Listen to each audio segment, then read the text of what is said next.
Man, Garrett Mitchell just had an awesome game. Let's discuss on Fantasy Baseball today in 5.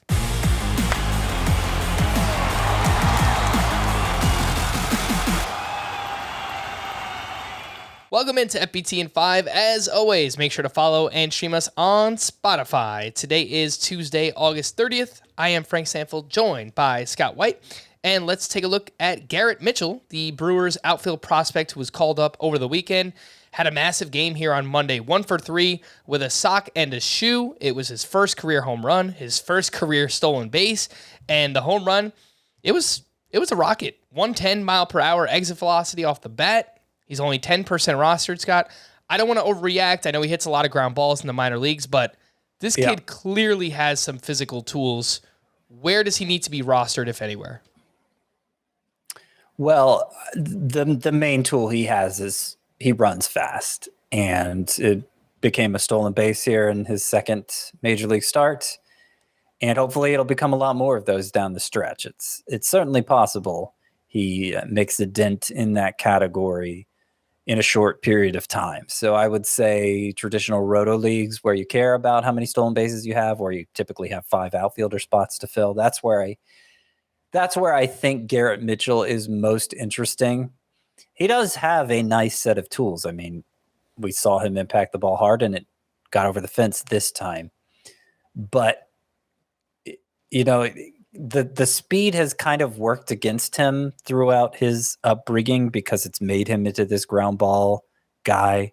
I think maybe somewhere along the line he got it in his mind that to take advantage of his speed, he needed to hit it on the ground. And that's why he slipped. It was considered he fell in the 2020 draft to 20th overall. He could have gone much earlier based on his physical tools, but his swing needed some work if he was going to get into that power more. And considering he continually hit balls on the ground at a 60% rate in the minors, I'm not sure that happened. He only had 5 home runs and 289 plate appearances in the minors this year.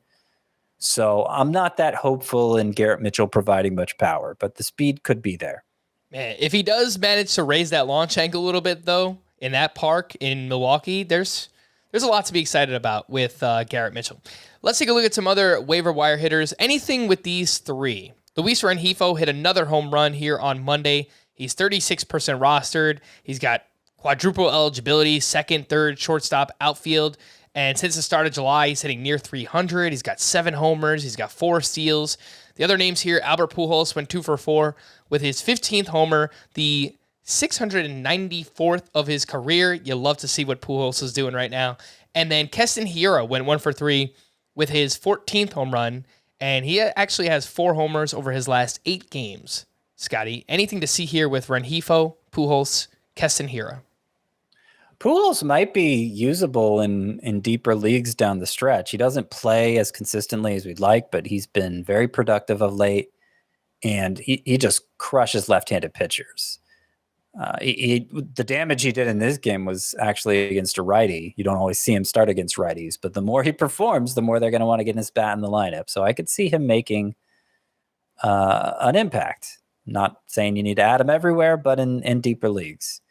And Keston Hiura, if Rowdy Tellez is sidelined for any length of time with this knee injury, maybe we could see Keston Hiura make an impact. I mean, the power production has been there all season. You just project it out over a full season at bats. You're talking like a 40 homer guy. Exit velocities are there to back it up. Strikes out way too much, about 40% of the time, but you can make up for that by impacting the ball hard, as Keston Hiura has done all season. So, yeah, we'll see if more opportunities open up for him. And oddly enough, Hiura has this reverse split thing going on this year. As a right-handed batter, he's crushed right-handed pitching this season. So, if they want to give him more playing time, I think they could. But that obviously just comes down to what the Brewers want to do. Let's take a look at one pitcher who is widely available here and what he did on Monday. Jose Suarez turns in a quality start up against the Yankees. He goes 6 innings, 2 runs with 6 strikeouts. And over his last 6 starts, he has a 2.12 ERA, nearly a strikeout per inning, 12% swinging strike rate. And he's only 22% rostered, Scott. So do you think, 12-team roto leagues, can we maybe get Jose Suarez in there?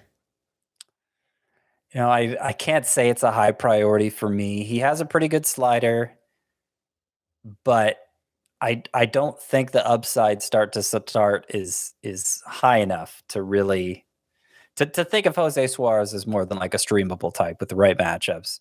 You do mention he has a 2.12 ERA over his past how many starts was it? Past 6 starts. Yeah. But if you look at the game log, it's not actually that impressive. Only 2 of them are quality starts.